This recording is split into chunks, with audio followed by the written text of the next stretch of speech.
For what purpose does the gentleman from Virginia seek recognition? Madam Speaker, I ask unanimous consent to speak out of order for 1 minute. Without objection, the gentleman is recognized. Thank you, Madam Speaker. Madam Speaker, as Dean of the Virginia Congressional Delegation, I'm joined by members of the delegation, House and Senate.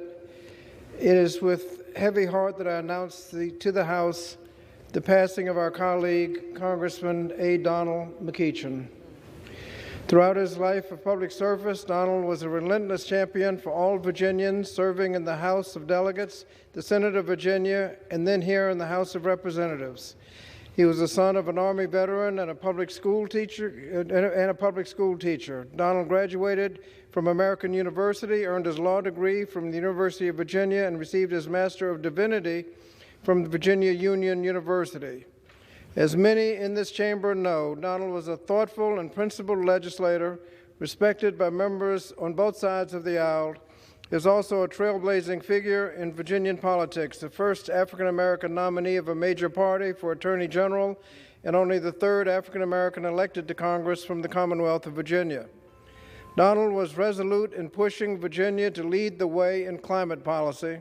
He recognized the climate crisis as a moral issue and was a champion for environmental justice, using his skills as a trial lawyer to fight to ensure that the voices of the most vulnerable communities were heard and heeded.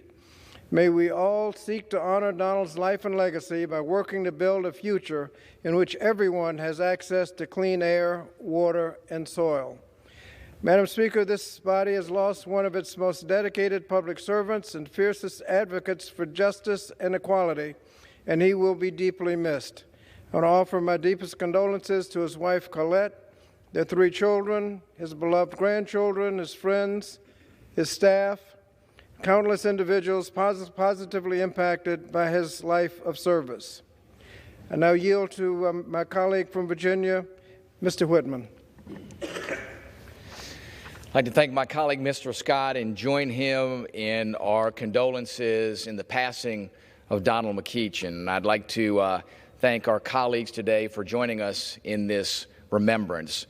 Donald was indeed an incredible leader. He was a dedicated father, a dedicated husband, and he loved serving others. He truly was passionate about his job. He was passionate about the people of the 4th District. And I got to know Donald actually from our years when we were young, when we were in high school. We were at rival high schools in Richmond and met him in passing there and got to serve with him in the Virginia General Assembly.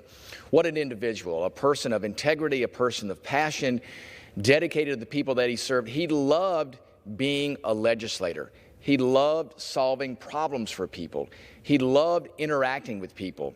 He just loved the whole idea of giving of himself and putting others first. That truly was what Donald was about. And I know we'd all dealt with him through the years. He was a person of the utmost integrity, but of the utmost passion.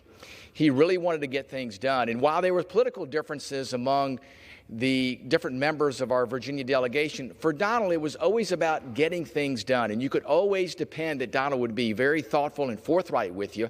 And he was always looking for solutions to problems. That's what legislating is about. Donald was indeed the quintessential public servant, the quintessential leader, the example for all of us in the Virginia delegation. So it's with heavy heart today that we mourn his passing, but let's all remember his legacy of service, what he has done to uplift all of us, to make us all better as members of this legislative body. Beautiful. The chair asks all those present in the chamber, as well as members and staff throughout the Capitol, to please rise for a moment of silence in remembrance of the late Honorable A. Donald McEachin of Virginia.